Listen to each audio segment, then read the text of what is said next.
दोस्तों स्वागत है आप सभी का हमारे channel day to day update में। आज इस वीडियो में झारखंड हाई कोर्ट में निकली वैकेंसी का अपडेट प्रोवाइड कराने वाला हूं, जिसका एडवर्टाइजमेंट नंबर आप यहां पे देख सकते हैं 05/2024 है। पोस्ट नेम की बात किया जाए तो असिस्टेंट या फिर क्लर्क के पोस्ट पे यह वैकेंसी निकल के आ रही है। यहाँ पे कैटेगरी वाइज वैकेंसी का डिटेल हम आपको दे देते हैं। यहाँ पे हेडलाइंस देख सकते हैं, असिस्टेंट या फिर क्लर्क के पोस्ट के लिए वैकेंसी निकाला गया है civil court of the state of Jharkhand. Category wise vacancy का डिटेल यहाँ पे दिया गया है। यूआर के लिए 130 सीट है, शेड्यूल कास्ट के लिए 58 सीट, शेड्यूल ट्राइब के लिए 143 सीट है, BC1 के लिए 38, BC2 के लिए 14 सीट है और EWS के लिए 27 सीट यहाँ पे रिजर्व्ड है। बात किया जाए कि जो महिलाओं का रिजर्वेशन है उसमें कितना टोटल सीट है, तो ये बताया गया है कि टोटल 14 सीट जो है महिलाओं के लिए रिजर्व्ड है, जिसमें से BC2 और EWS के सीट पे महिलाओं को कोई भी रिजर्वेशन नहीं प्रोवाइड कराया गया है, मतलब कि हॉरिजेंटल या फिर वर्टिकल रिजर्वेशन में उनको सीट नहीं मिला है। यहाँ पे जो 13 सीट है वो दिव्यांगजन अभ्यर्थियों के लिए, अलग अलग कैटेगरी के अभ्यर्थी के लिए, दिव्यांगजन अभ्यर्थी के लिए रिजर्व्ड है और एक सीट जो है स्पोर्ट्स कोटा के अभ्यर्थी के लिए यहाँ पे रिजर्वेशन दिया गया है। यहाँ पे ये बताया गया है नोट में कि टोटल नंबर ऑफ वैकेंसी जो है ज़रूरत के अनुसार बढ़ाया या फिर घटाया जा सकता है भविष्य में। और ये भी बताया गया है कि ये जो वैकेंसी है टोटल डिस्ट्रिक्ट वाइज जो है इसमें रिजर्वेशन प्रोवाइड करा के ये जो लिस्ट है जारी किया गया है। आगे बात किया जाए इसके एजुकेशनल क्वालिफिकेशन की, तो सिंपल आपके पास ग्रेजुएशन है किसी भी रिकॉग्नाइज यूनिवर्सिटी या फिर इंस्टीट्यूशन से, तो आप अप्लाई कर सकते हैं।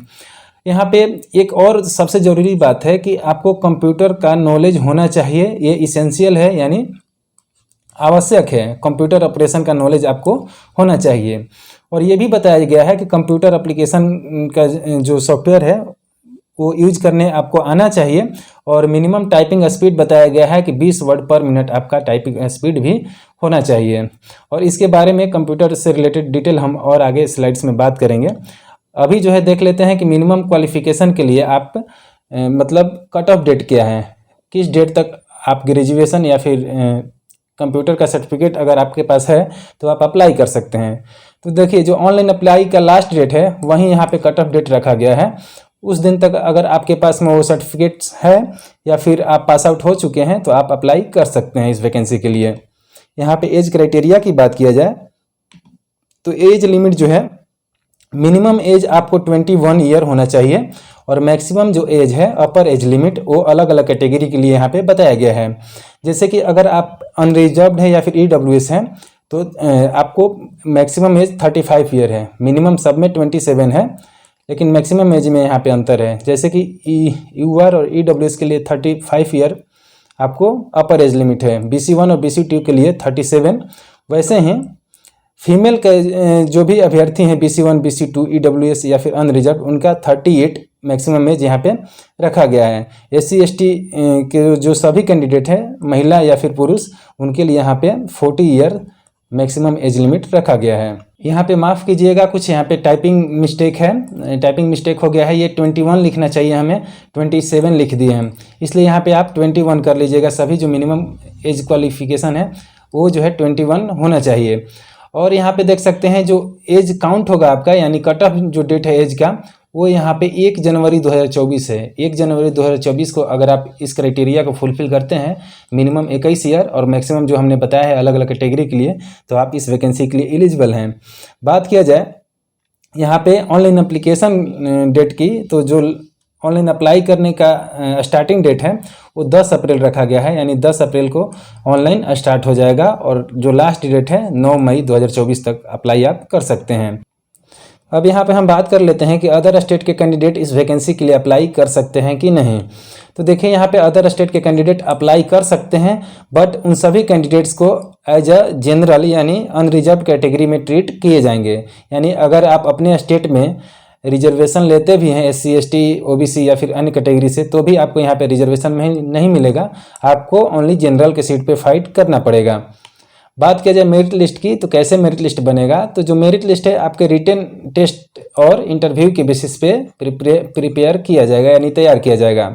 रिटन टेस्ट आपके 90 मार्क्स का होगा, जिसमें 2 घंटे का समय दिया जाएगा और क्वालिफाइंग मार्क्स अलग अलग कैटेगरी के लिए यहाँ पे दिया गया है। UR EWS BC1 और BC2 के लिए 40% मिनिमम क्वालिफाइंग मार्क्स है। SC और ST के लिए मिनिमम 30% क्वालिफाइंग मार्क्स है। यहाँ पे एक बार और बता दूं कि ये क्वालिफाइंग मार्क्स है, इस पे आपको कट ऑफ डिसाइड नहीं होगा, कट ऑफ इससे ज़्यादा ही जाता है। यहाँ पे कंप्यूटर स्किल टेस्ट की बात किया जाए तो ये क्वालिफाइंग इन नेचर होता है। 5 मिनट में का आपको ये टेस्ट दिया जाता है।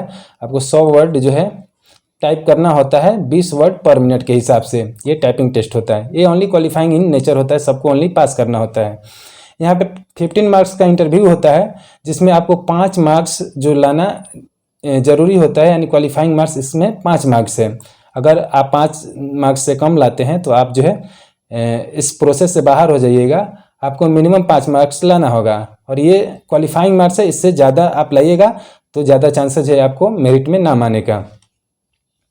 और एक यहाँ पे 3 जो बताया गया है चीज़ें, इसमें से कंप्यूटर स्किल टेस्ट क्वालिफाइंग है, रिटेन और इंटरव्यू पे आपका मेरिट बनने वाला है। यहाँ पे ये भी बता दें आपको कि इसमें कंप्यूटर सर्टिफिकेट रिक्वायर्ड है कि नहीं। तो यहाँ पे कंप्यूटर का सर्टिफिकेट रिक्वायर्ड है। आपको कम से कम DCA का सर्टिफिकेट होना चाहिए, 6 मंथ आपको DCA कंप्लीट होना चाहिए। इससे ज़्यादा भी हो तो भी अच्छा बात है। DCA अगर आपकी है तो भी अच्छा बात है, लेकिन मिनिमम 6 मंथ का आपको सर्टिफिकेट होना चाहिए। ये बताया गया है किसी भी कंप्यूटर रिकॉग्नाइज इंस्टीट्यूट से। ओके, एग्जामिनेशन फ़ी की बात किया जाए तो BC1, BC2, EWS और अनरिजर्व कैटेगरी के लिए 500 रुपीज़ जो है फ़ी रखा गया है एग्जामिनेशन फ़ी। SC ST के कैंडिडेट के लिए 125 रुपीज़ और PWD के कैंडिडेट के लिए एग्जाम्प्टेड है। जो फ़ी है वो एग्जाम्प्टेड रखा गया है, यानी 0 रुपीज़ उनको देना है। PWD कैंडिडेट को कोई भी फ़ी नहीं देना है। एग्जामिनेशन पैटर्न की बात किया जाए तो यहाँ पे देख सकते हैं 3 ग्रुप में आपका पेपर होगा। टोटल 90 मार्क्स का एग्जामिनेशन होता है, 2 घंटा समय दिया जाता है।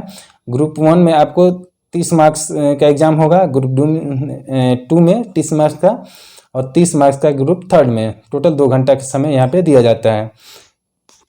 आने वाले समय में इसके एग्जाम पैटर्न से रिलेटेड और भी डिटेल में हम वीडियो आपको प्रोवाइड करा देंगे। तो इस वैकेंसी से रिलेटेड उम्मीद है कि सभी डिटेल हमने आपको प्रोवाइड करा दिया। मिलेंगे किसी और नए वीडियो में। Thank you so much.